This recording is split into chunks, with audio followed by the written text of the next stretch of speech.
ditugaskan oleh Faisal untuk berbicara tentang pencegahan stunting dalam kehamilan. Eh,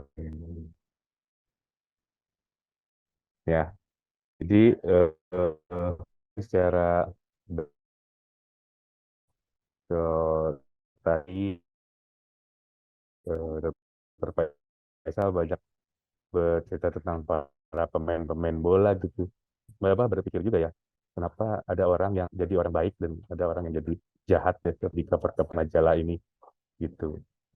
Atau juga kita pikirkan apakah ini dengan masa kandungannya ya dalam kandungan gitu. Nah, jadi ternyata di runut-runut orang ada itu hubungannya adik-adik saya sekalian. Ada faktor yang menyebabkan eh, apa yang didapat di dalam kandungan itu akan menentukan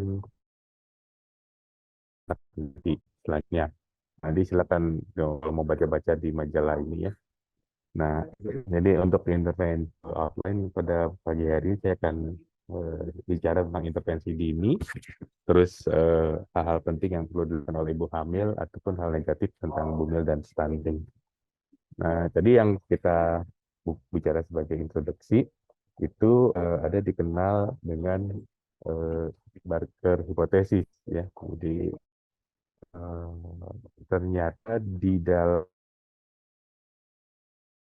komoditas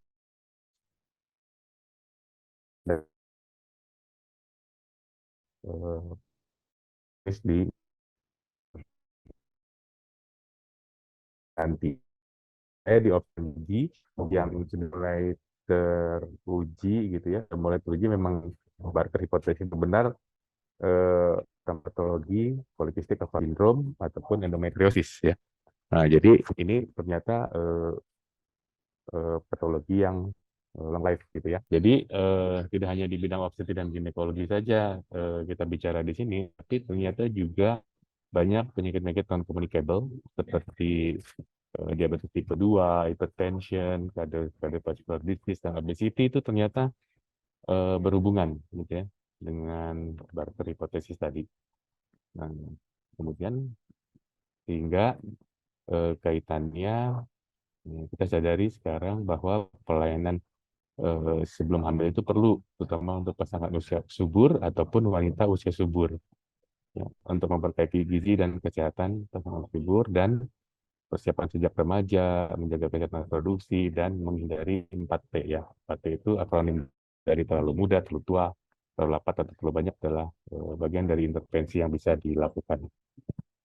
Ya.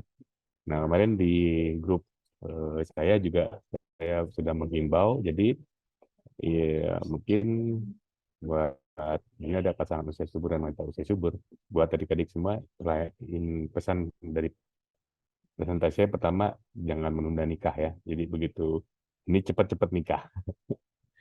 Nah, kalau udah nikah dan sudah hamil, maka kita dalam praktek sehari-hari punya buku ini. Buku ini disediakan di seluruh puskesmas secara gratis, juga bisa di-download secara online ya. Ini buku yang sangat baik dan saya sangat mengharapkan adik-adik semua yang di sistem EMS hari ini bisa mendownload atau mempelajari kaitannya apa saja yang dicantumkan di dalam buku ini ya. Baik, karena ini penting buat baik Dokter Novina ataupun Dokter Faisal ya. Nah, kalau di sisi saya di Objin, maka di buku kayak itu kita harus mencantumkan data-data. Data ini harus diisi dengan lengkap. Nah, karena data-data ini akan sangat bermanfaat kemanapun pasien pergi, akan bisa dideteksi gitu ya permasalahan-permasalahan dalam kehamilannya.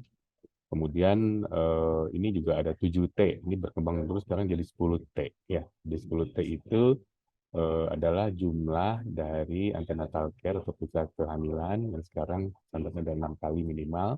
Nah, itu meliputi aktivitas menimbang berat badan, mengukur tekanan darah, menilai status gizi, ya, kita tulis. Nah, ini adalah hal-hal yang harus kita lakukan hingga yang terakhir adalah temu bicara atau konseling tentang kehamilannya.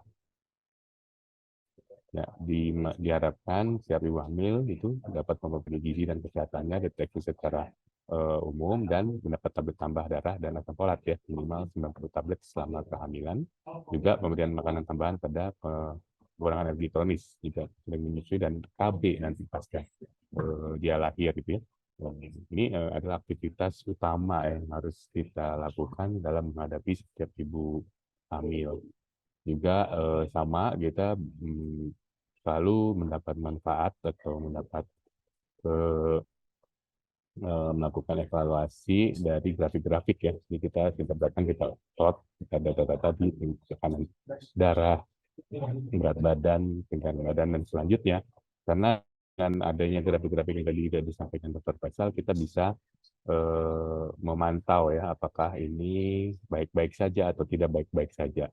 Ya, jadi nggak boleh males, adik-adik nanti semua kalau di tempat pelayanan kesehatan harus rajin ya ngisi ini, gitu ya, demi kebaikan. Kemudian dalam persalinan nanti nifas dan menyusui itu sekarang arahnya adalah harus oleh tenaga kesehatan. Juga ada konseling tentang inisiasi menyusui dini, MPASI untuk mencegah atau jenis stunting seperti yang kita bicarakan pada hari ini.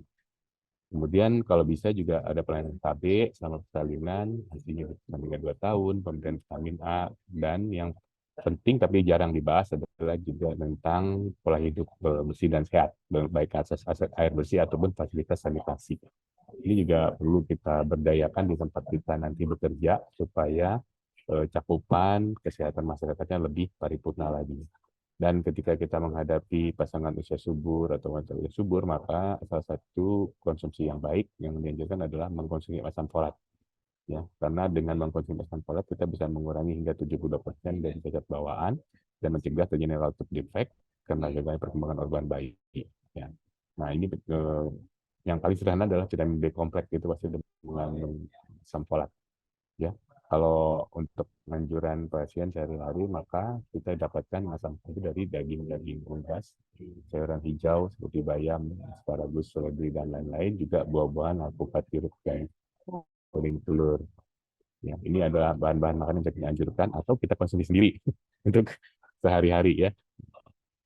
Terus berapa miligram sebenarnya sampel yang diperlukan itu kurang lebih sekitar 400 mikrogram, itu mulai dari 1 bulan sebelum perencanaan kehamilan atau prakonsepsi hingga selesai trimester pertama. Pada trimester kedua itu akan meningkat. Kemudian hal penting yang dilakukan oleh ibu hamil itu adalah ada 3 ya di sini. Pertama, pola makan. Pola makan kita harus anjurkan supaya seimbang, juga istirahat yang cukup, nah, juga menjaga kebersihan diri. Itu yang juga penting juga ini 4 dan 5 ya, bersama suami itu melakukan stimulasi janin, karena di dalam kandungan yang pertama bisa distimulasi adalah pendengaran audio. Kemudian ya sama kandungan sehat ini juga perlu kita edukasi kepada pasien atau kepada para klien-klien kita ya.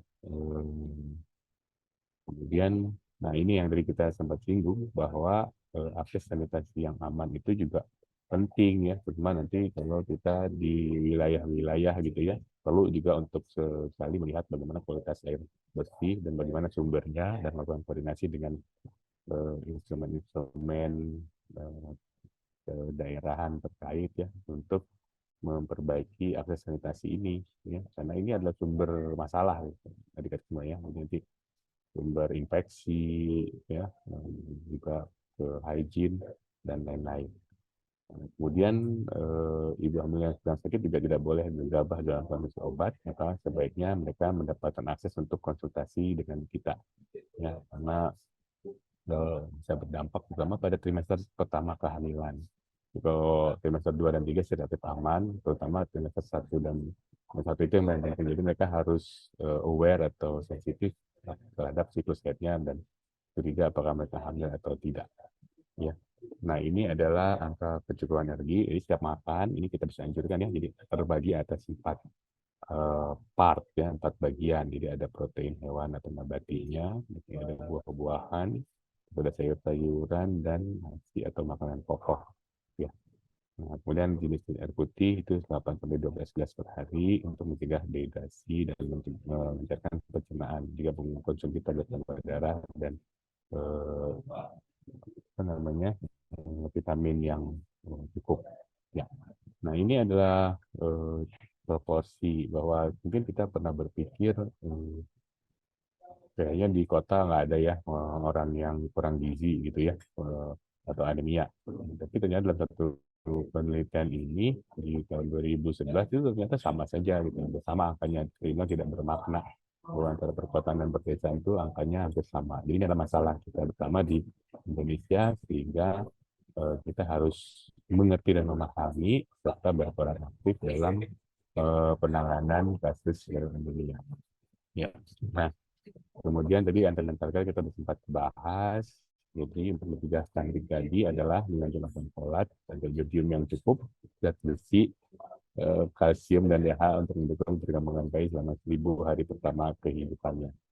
Nah, jadi terutama zat besi ya, ini karena sulit dan diperlukan di awal, maka kita perlu untuk apa namanya memberikan istilah kedokteran itu profilaksis ya, untuk pencegahan.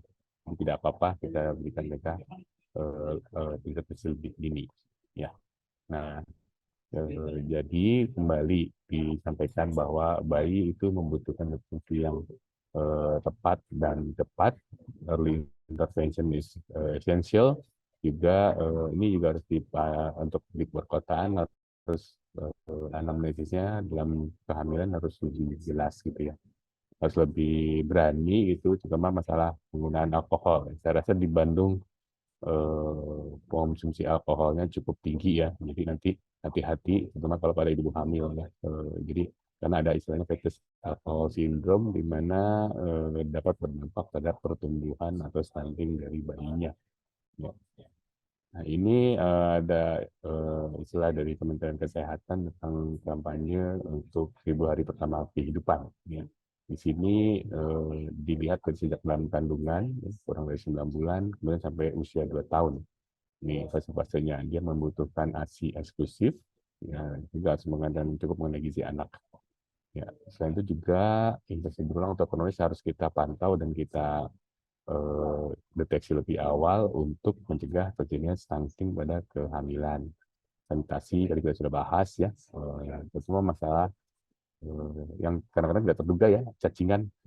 Jangan di kota besar juga banyak terjadi cacingan dan terjadi anemia.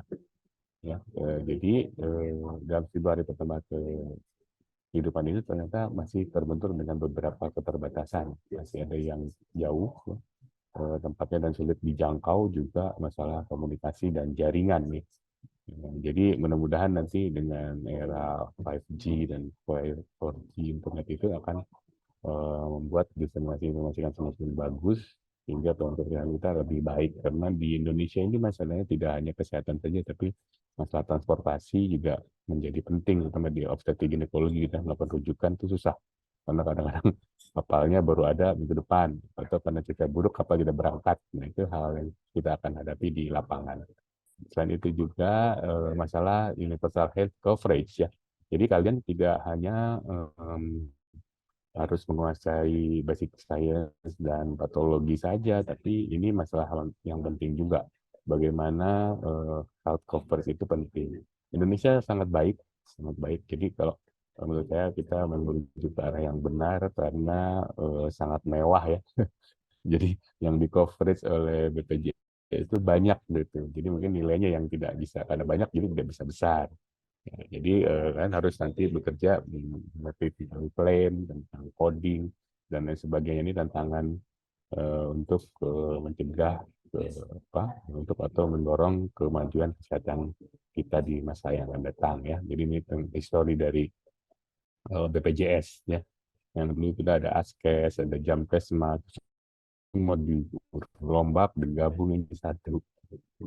Nah, jadi alhamdulillah tadi mungkin saya terlambat, saya nggak tahu Dokter Faisal udah menayangkan foto ini atau belum. Menghindari, tapi kayaknya tadi masalah MU ya penting, tadi malam kalah ya. Jadi menghindari terjadi stunting itu memang memerlukan ketekunan dan usaha yang menyeluruh dari semua pihak. Jadi bukan hanya kita saja, jadi kita harus memberdayakan baik keluarga, tetangga, dan infrastruktur sosial yang ada di sekitarnya agar epidemi dari stunting ini tidak terus-menerus terjadi dan bermasalah. Ya. Nah, jadi ini mungkin yang bisa saya sampaikan. Kita masih semangat selalu untuk kampanye tentang 1000 hari pertama kehidupan dan bagaimana untuk mencegah atau mewujudkan generasi emas Indonesia. Mohon maaf apabila ada kekurangan, apalagi tadi sinyalnya juga mati hidup mati hidup.